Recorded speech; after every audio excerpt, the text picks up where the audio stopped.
Hi everyone, thank you for joining us today. In this video, we're going to be reacting to another song. You notice I'm over here, I'm trying to make sure I get it all set up. Another song from Elvis Presley. Okay, so this is one of those ones that has been requested again and again and again. Actually, what I'm going to do this time around is I'm going to give a big shout out to, give me 2 seconds, to Carrie Michelle at Carrie Michelle at Carrie Michelle 322. So I believe that she's requested for this a few times now. So I do apologize. It's taken me a little while to get to it. I've actually just spotted something. Your profile, okay. I thought it was Elvis. It's like, oh, it's Eagles, not Elvis. I thought, does that say Elvis? I was thinking, damn. No, it's Eagles. I do apologize. It's Eagles, not Elvis. All right.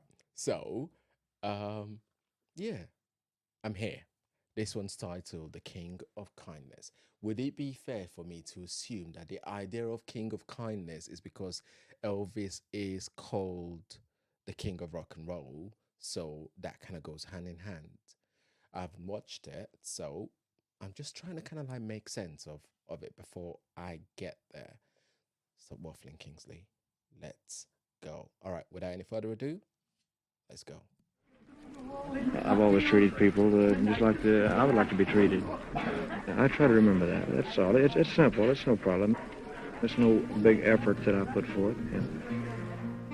Elvis Presley was not only one of America's most iconic entertainers, he was also one of the most charitable celebrities to ever live. Having been raised poor and by God-fearing parents, Elvis gave from the purity of his heart. Although he fell into a high tax bracket, he never took a tax write-off, nor did he ask for any publicity for his charitable deeds. He gave just for the love of giving. While his many good works would be impossible to list, we'll highlight as many as possible, starting with his $1,050 donation to his old high school, which made it possible for all of the students to attend the annual E.H. Crump Memorial Football Game for the Blind in Memphis, Tennessee. Between 1956 and 1957, Elvis performed a number of live concerts to raise money for charities such as his own youth foundation, the Cynthia Milk Fund, and the Variety Club's Home for Convalescent Children. How many stars aside from Elvis can claim they helped end polio? On October 28, 1956, before an appearance on The Ed Sullivan Show, Elvis was inoculated with Jonas Salk's anti-polio vaccine, which caused the immunization level of all Americans to skyrocket from 0.6% to 80% in a 6-month period. Hey kids, could I talk to you for about 30 seconds? This is Elvis Presley. Remember polio victims. Join the 1957 March of Dimes today. By April of 1957, the Salk Institute declared polio all but eradicated on U.S. soil. So he put himself on the line as a way of trying to get through to people that, okay, this is not something that we're trying to get you to do on your own. I'll do it with you guys as well, so you can see that it's okay. And with that popularity and fame that he has, people literally just flocked through and went with him. Okay. Remember polio victims. Join the 1957 March of Dimes today. By April of 1957, the Salk Institute declared polio all but eradicated on U.S. soil. On January 6, 1957, during his third appearance on The Ed Sullivan Show, Elvis requested Mr. Sullivan ask those watching to send urgent financial contributions to help relieve the plight of some 250,000 Hungarians affected by the Soviet invasion of their country. Because he feels so keenly, this young man feels so keenly about Hungarian relief, he urges all of us through the country to remember that immediate aid is needed, so long before his benefit show is put on, he wants to remind you to send in your checks to your various churches, Red Cross, etc. On June 28, 1957, Elvis appeared as a special guest on Danny Thomas's annual Shower of the Stars charity event, which aimed to raise funds to build what is today the most important medical and research center for children with cancer, St. Jude Children's Research Hospital.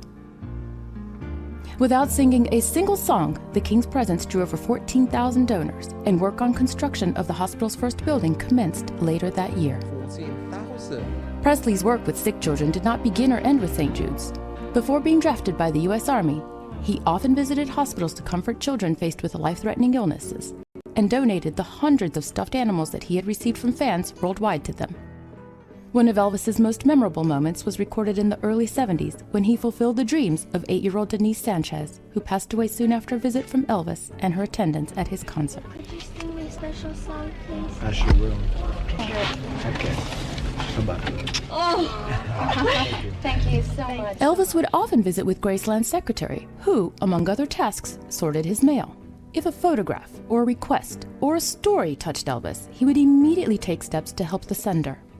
Whether it was paying off people's debts or their mortgages, helping a family whose father had died in the line of duty, buying someone a home or a car, or giving a disabled person a new wheelchair. If Elvis knew about it, he helped. One such request came from young Ward D. Anderson, who asked Presley to sponsor her bike ride for children with diabetes. The King responded by pledging $5 per mile, which was much higher than the going rate of 5 cents per mile. During his lifetime, Elvis donated a number of vehicles for his good causes, including a red Ford Thunderbird to the March of Dimes and one of his own Rolls Royces to a charity for mentally retarded children. In 1964, Elvis bought the Potomac, FDR's presidential yacht, and donated it to St. Jude's, who sold it to raise about $55,000. On March 25, Oh my days. Okay. Oh gosh. Wow. You either have it or you don't. That's what I was just thinking in terms of the work that he's doing, the attention that it's got on him. It is so easy to go, oh, I'm not gonna read all these mails. Look at all of that on his desk. It's like, but he sits there and reads this because he knows at the end of that letter is a human being. Elvis bought the Potomac, FDR's presidential yacht, and donated it to St. Jude's, who sold it to raise about $55,000.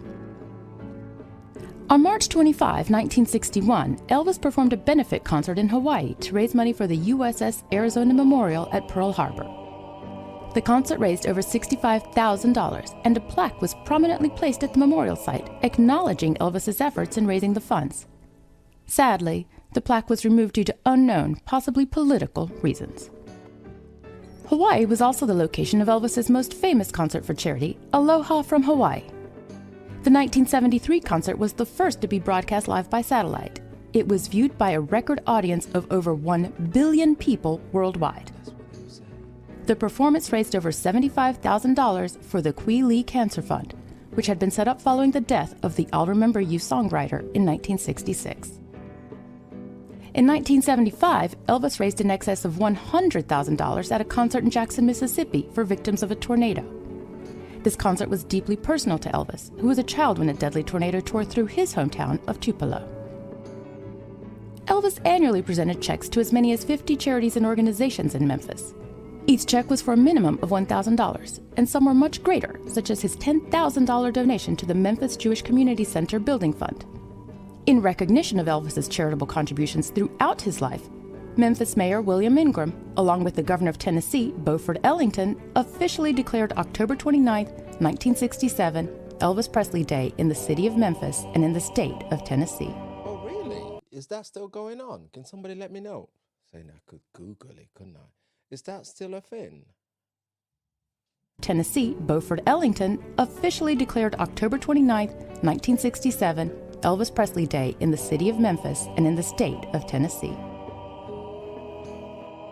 Elvis learned early on what it meant to receive food, clothes, and kindness from strangers, and did the same for others in need, both publicly and privately. While he may not have been a perfect role model, the world today needs more examples of this type of generosity and kindness. That's the way I was brought up. My surroundings, my mother and my father and the whole family were always considerate of other people's feelings.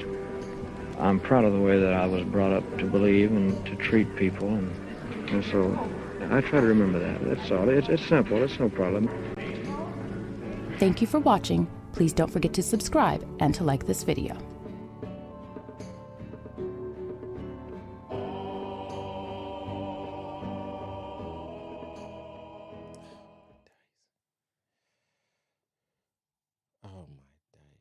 I'm gonna subscribe to these people. I don't know. Alpha 111.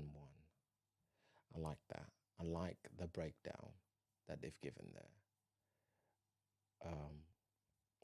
Yeah, 111, Alpha 11, not Alpha 111. I don't know why I got Alpha 111 from. I do apologize.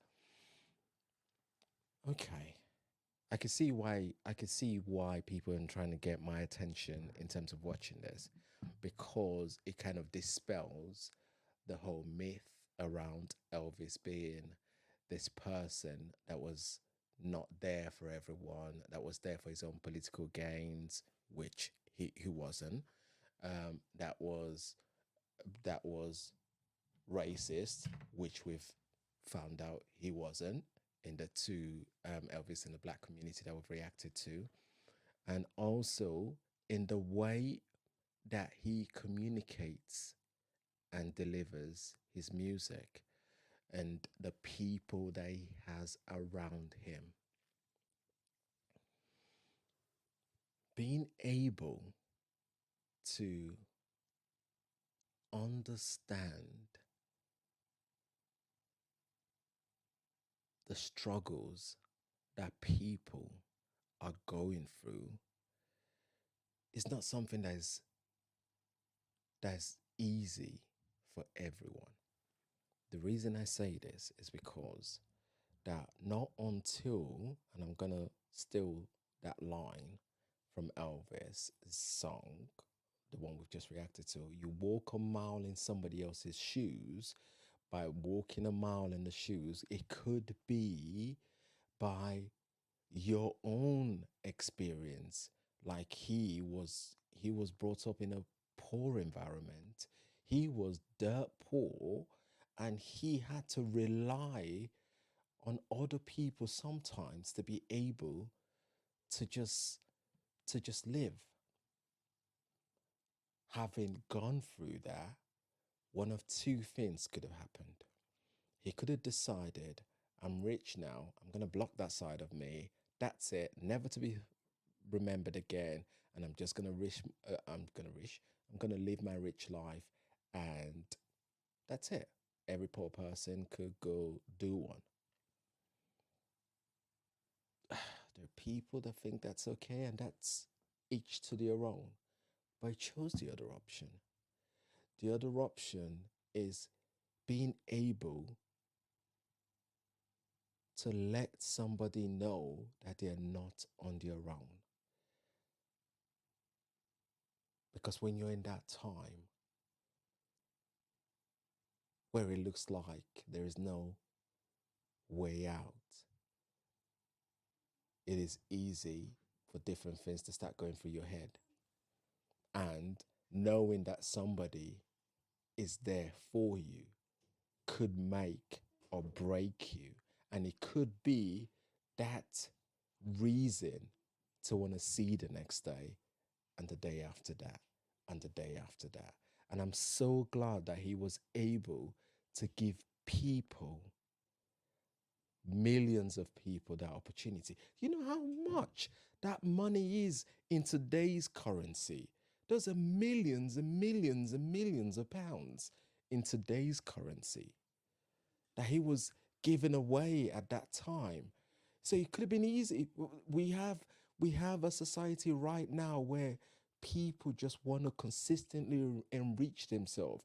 It don't matter how much they already have, but they want to continually enrich themselves when we could just give a little to somebody else and it wouldn't make a dent sometimes. Let me know what you think about this one. I thought it was very interesting. I thought it was really nice to see this other side as well.